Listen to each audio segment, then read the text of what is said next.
Halo, bertemu lagi dengan saya Teddy Diego dari Terminal HRD. Ini favorit mungkin ya.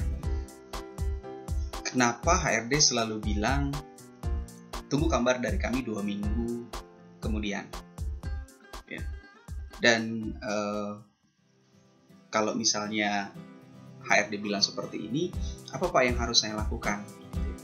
Nah, kenapa HRD berkata di akhir interview selalu bilang tunggu kabar dari kami 2 minggu ke depan ya, atau seminggu ke depan atau beberapa hari ke depan? Karena sebenarnya tidak mungkin proses interview itu ketika teman-teman selesai dari interview, HRD bisa langsung memutuskan. Itu nggak bisa. Jadi HRD akan butuh waktu untuk pertama itu mempertimbangkan. Apabila memang mereka sangat tertarik sama teman-teman, mereka akan mempertimbangkan dulu aspek apa lagi yang kira-kira gitu ya positif atau negatifnya dari merekrut teman-teman. Satu. Yang kedua, mungkin mereka punya kandidat lebih dari satu yang menurut mereka itu baik hasil interviewnya. Jadi misalnya 2, 3, bahkan mungkin ada 10 orang gitu ya yang menurut HRD itu hasil interviewnya bagus, termasuk mungkin teman-teman gitu ya. Sehingga HRD butuh waktu untuk memilih atau memastikan kandidat mana yang nanti akhirnya diputuskan untuk direkrut. Nah, itu yang kedua. Yang ketiga, itu adalah penolakan secara halus ya. Penolakan secara halus. Kenapa Pak nggak bilang ditolak saja? Karena kalau misalnya HRD bilang langsung ditolak, tidak semua orang itu punya reaksi yang positif. Sehingga jawaban tunggu kabar dari kami beberapa hari ke depan, beberapa minggu ke depan, itu semua menjadi standar ya, atau etika profesional seorang HRD. Jadi kalau teman-teman dapat jawaban seperti itu, apa yang harus dilakukan?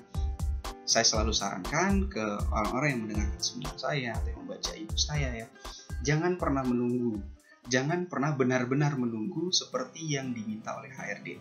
Lupakan. Jadi setelah teman-teman mengikuti proses interview, HRD akan selalu bilang, tunggu kabar dari kami 2 minggu ke depan ya. Nah, jangan ditunggu. Teman-teman besok ngelamar lagi ke tempat yang lain. Terus gimana Pak nanti hasil interview dari yang perusahaan saya interview ini? Ya, kalau misalnya memang nanti teman-teman lolos, teman-teman pasti akan dihubungin kok. Jadi nggak usah diharap-harap gitu ya. Jangan berharap-harap cemas menunggu sesuatu yang masih dalam proses. Jadi teman-teman terus melamar. Sampai kapan?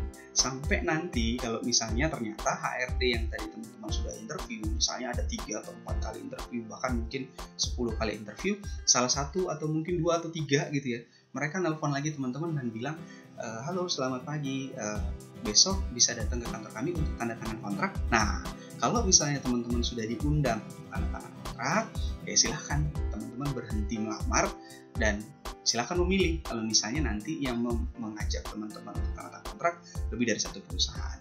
Jadi tipsnya, kalimat HRD untuk meminta teman-teman menunggu itu adalah etika dan adalah format standar dari semua perusahaan. Dan apabila HRD berkata seperti ini, teman-teman tidak perlu menunggu, tetap melamar ke perusahaan yang lain dan sampai perusahaan-perusahaan tersebut mengajak teman-teman untuk tanda tangan kontrak.